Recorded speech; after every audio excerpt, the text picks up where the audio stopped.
बघा, जर ए छेद बी अपूर्णांकामध्ये ए बराबर बी वजा 2 आणि ए अधिक 18 छेद बी वजा ए छेद बी बराबर 2 आहे, तर ए छेद बी किती असेल असा प्रश्न सोडवायचा कसा सर? लेकरांनो, प्रश्नामध्ये ए चं मूल्य दर्शवलं, जसं की ए बराबर बी वजा 2.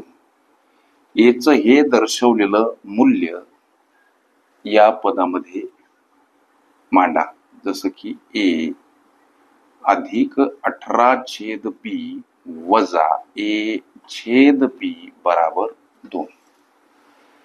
या पदावलीत ए च्या ठिकाणी लेकरांनो हे ए चं दर्शवलेलं मूल्य मांडा. इथं छेद हे 2 अपूर्णांक दिसतात आणि अपूर्णांकाची वजाबाकी छेद समान असताना करायची कशी? तर हा बी छेद संयुक्तिक घ्या, एक वेळ मांडा.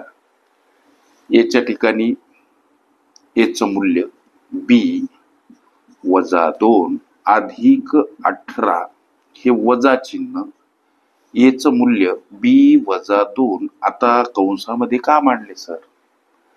2 चिन्ह परस्परांना लागून आले असतील तर एक चिन्हांकित पद कंसामध्ये बंदिस्त करा, हा गणितीय गुणधर्म. म्हणून आता लक्ष द्या, समोर बराबर 2. लेकरांनो लक्ष द्या, हे बी वजा 2 अधिक 18 वजा बी वजा वजा अधिक 2 आणि हे समोर काय तर 2.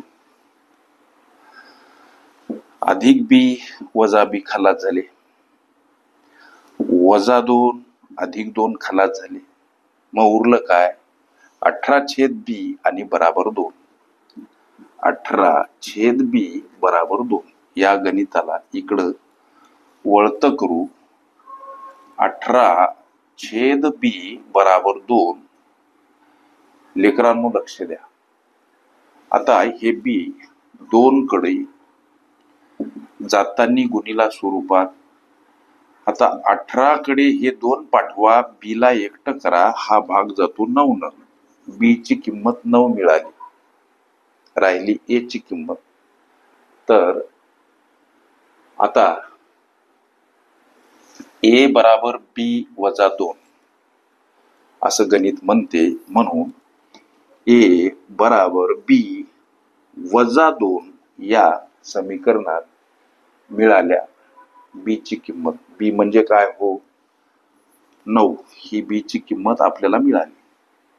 या समीकरणात बी ची किंमत मांडा, जसं की ए बराबर बी ची किंमत काय तर 9 वजा 2. ही वजाबाकी म्हणजे हाय, लक्षात आलं ना तुमच्या? ए म्हणजे 7 आणि हे बी म्हणजे 9.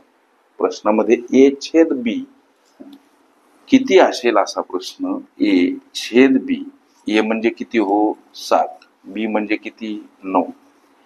हे या प्रश्नाचं लेकरांनो उत्तर पर्याय क्रमांक डी मध्ये दर्शवलेलं आहे. ओके,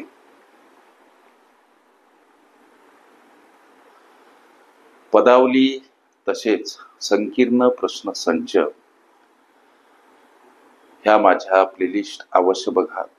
त्यामध्ये विविध स्पर्धकांनी विविध अंकांनी विचारल्या संभाव्य अशा असंख्य प्रश्नांचा सराव तुम्हास करता येईल. ओके.